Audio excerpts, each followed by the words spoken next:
So first of all, thanks for having me here. I am Monica. I am a postdoc joining Serena's team a few months ago in Leiden in the midst of pandemic. So in the following 10 minutes or so, I'm going to present some of our most recent results in characterizing the shock properties in the nearby galaxy NGC1068 using the new ALMA observations. So my outline is pretty simple. I will spend a few minutes in explaining the context of our project, and then I will present some of the highlighted results. So the galaxy NGC1068, it is one of the most nearby and bright galaxy, a type 2 Seyfert.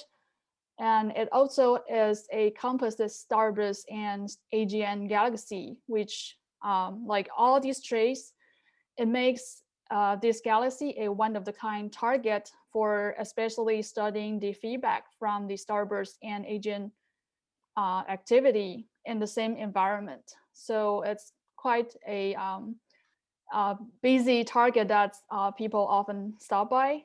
So a few highlight features from this galaxy, especially in the circumnuclear disk area, is that it's being found there is outflowing molecular gas from the CND region, which is a result of the interaction between the molecular gas and the disk, and with both AGN ionized wind and the radio jet plasma. So this outflowing molecular gas also brought about a large-scale molecular shock that's up to a few hundred parsec scale from AGN. In this outflow, there is large velocity spread, which also suggested that the shock chemistry within this region is of quite complexity. So for example, one of the well-known dense gas tracers, CS, in the work by VDLL in 2014, they found that CS, especially 7-6 transitions, is tracking one of the shock components, which in other words, it's not tracking everywhere in the shocked region. So it might mean that it's sensitive to a range of physical properties within the region. So, oops.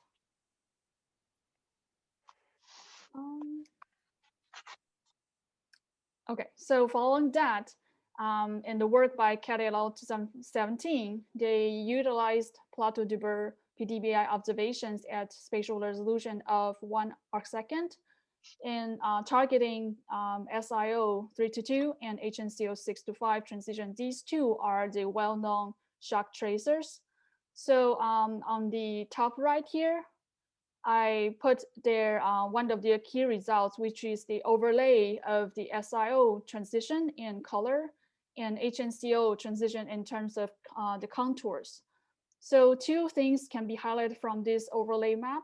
First, the peak from the SIO is occurring at the east side of the CND region, while the HNCO is peaking at the other side. The other thing is when we are focusing on the localized peak region here, for example, taking east side as example, that the local peaks from these two transitions seems to have some spatial offset, but maybe only a few pixels away, so it's a bit uncertain. But like it's kind of visual. At least you can see that through the maps. So based on this, they further carry out for 3 phases of analysis using LT analysis in order to characterize the current density from individual species.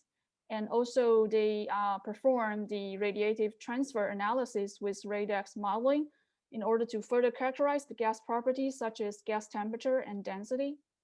At the third phase, they carry out the chemical modeling using UCL-Chem in order to understand the origin of the emissions, specifically the chemical abundance of individual species. So what I found that is, as I show in the plots and below, on the left is the chemical modeling, is the chemical modeling and the fast shock scenario. So in this, the SIO chemical abundance is apparently greatly enhanced in this model, while HNCO does not have great enhancements. So it indicates that SIO can be a good tracers for gas components that are heavily shocked. while HNCO might be not good for this scenario. But for two other setup, HNCO can be indeed greatly enhanced. But combining their chemical modeling with the radiative transfer analysis, there was actually a struggle in determining whether HNCO is sensitive to the slow shock scenario, or actually it's just a tracer for the warm gas, but not heavily shocked. So so this is the combination of their using two transitions and with their modeling work. So this is where we were back then, a few years ago. So, and the goal of this project that I'm working on with Serena is we are actually obtaining an expanded set of molecular transitions on each species. As you can see, I lay out here. For HNCO, we have 3 transitions. For ASIO, through collaboration, we have a lot more transitions for further modeling. And also we have better resolution. Back then, and PDBI is about 1 arcsecond, but we have at a scale of half arcsecond. So we hope to bring this as a whole, we are able to reach to a better constrained properties of the shock components.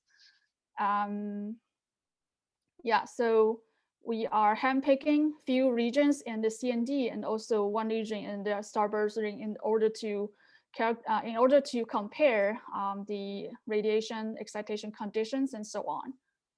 So on the right is the compiled spectra that I handpicked from these regions with colored solid curves that's corresponding to individual regions. And so we have we have good detections for each windows that covers different transitions of HNCO. And on left, I put the moment zero maps for HNCO 423 and 625. So for example, for HNCO 423, we can see prominent features from the CND and something on the arc region. And of course, it's hard to miss out this starburst ring structure. If we zoom into the CND, a few things to highlight is that HNCO 423 has double peaks on both east and west side. Although for the 625 transitions, it's last out, its highest peak is on the east side. The other things to notice is that we see also there is more prominent south bridge from the CND in the 423 transitions, while for the 625 transition is on the north side. So it's quite intriguing to see these maps. So how do that compare? How do our HNCO maps compare to the SIO maps through collaborations? So here again, I put the moment zero map of HNCO 423 in color, in both color and contours. At the bottom is the SIO moment zero map in color, and on top of that is the HNCO 423 in the contours. So few things, the absolute peak from the SIO in both transitions are at the east side, which is consistent with the previous results, while we don't see a super strong peak from the HNCO 423 in this case. So it's kind of intriguing that we don't see that great from east to west peak offset from our results.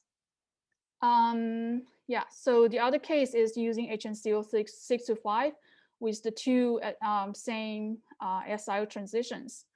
So same thing, like the HNCO 625 strongest peak is at the east side, and it's actually not very far away from the SIO peaks. So it's quite intriguing. So if I put the results from CATL in 2017 and in comparison with our results, it's really intriguing to see this comparison, but bear in mind that we are observing at different resolutions. Right, so at the moment, we are working on the radiative transfer analysis using RADAX.